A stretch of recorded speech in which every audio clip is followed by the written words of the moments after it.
I should put in my eye drops, I'm not crying.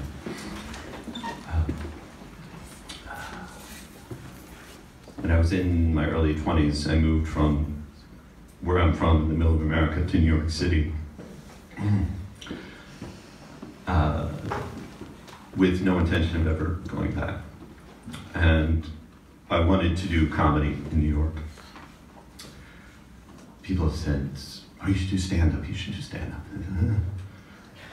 I guess, I don't know. I didn't know what else to do. And I didn't want to be there, so I moved to New York. But then I had to make money, and it was very expensive.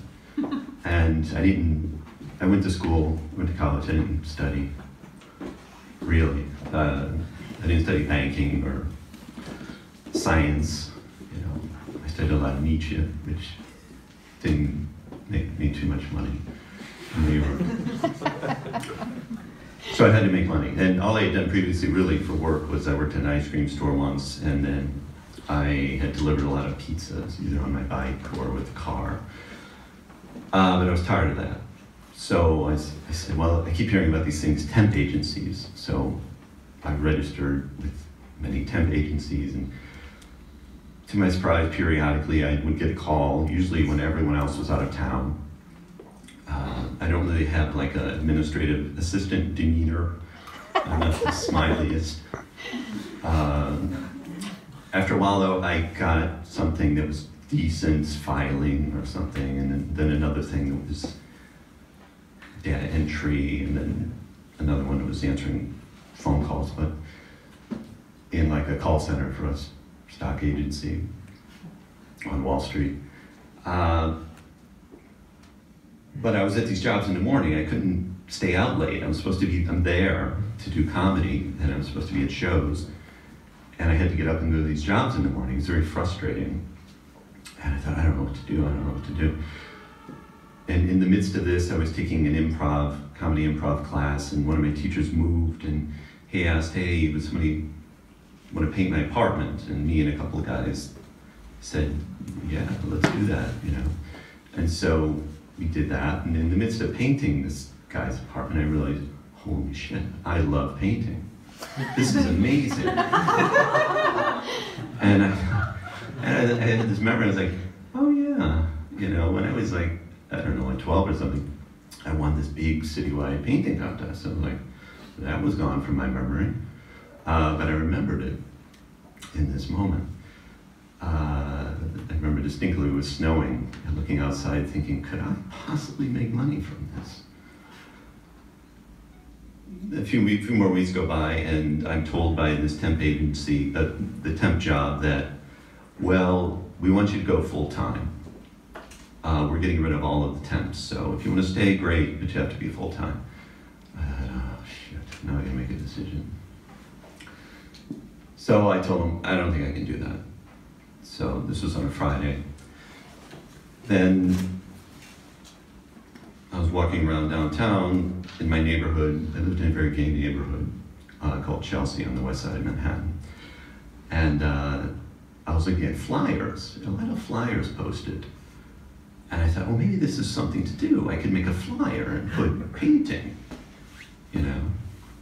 I'm a painter, just see what happens.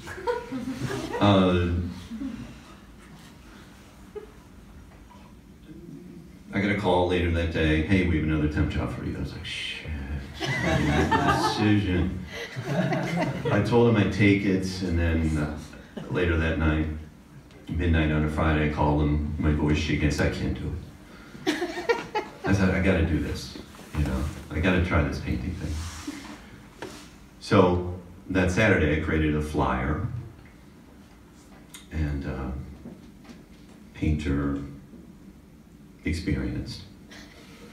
And I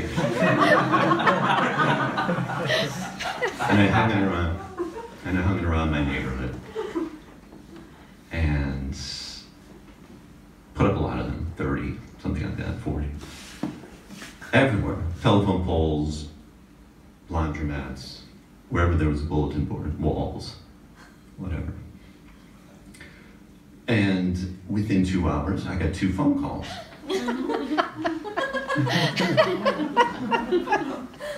on my cell phone. And the first one, I was like, yes, hello. He was like, hey, I see your flyer, and I need my entire apartment painted. Okay. I think, what do I do now? I wasn't prepared for this.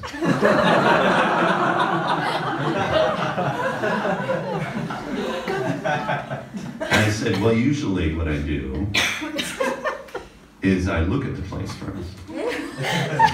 I figured that'd buy me some time. And he said, well, great. And then we scheduled a time to come over.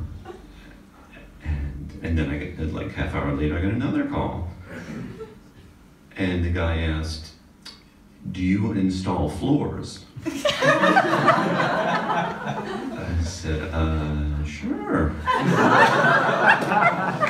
Yeah, I do that. And he said, well, what's your rate?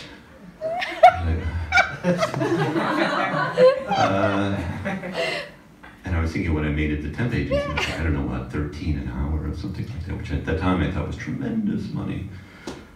And I thought, well, I want to say like 50 an hour, but I thought, let's be reasonable.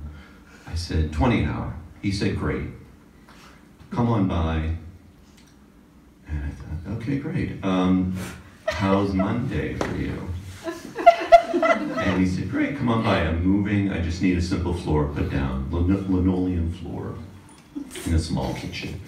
I said, great, no problem. This is Saturday. So later that day, almost immediately, I go to a bookstore. And in the how-to section, I get a renovation book. In America, there was a series of books called Time Life books, and this was Time Life Guide to Home Repair. And I read up on it, I took notes, I said, okay, I'm gonna have notes in my pocket, and I thought maybe that's not good enough. I thought what I'll do is I'll bring the book to the job. So Monday comes, I think I'm prepared, I got my tools, I went out, I bought tools. And I go there Monday. In the interim, I forgot to mention, I didn't know about voicemail. I was getting calls on my cell phone, and they said this was Chelsea. And I would get calls at 10:30 at night. Hey, you want to come over and do an estimate? No, I don't think so. Anyway, back to Monday.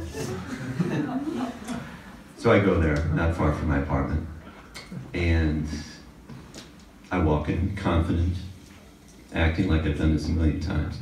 And I look at the floor and I think, holy shit, I have no idea what to do. But I have my tools and I know in my bag I have the how-to book. So I think if it gets really rough,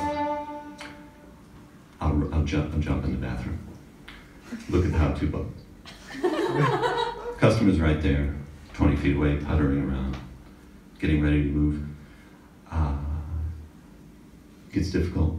I said, hey, where's your bathroom? Go in the bathroom with the bag, flip through it, floor repair, head back out, confident. Everything fell into place. A couple more trips to the bathroom. At the end of the job, he said, that looks amazing. Did you go to school for this?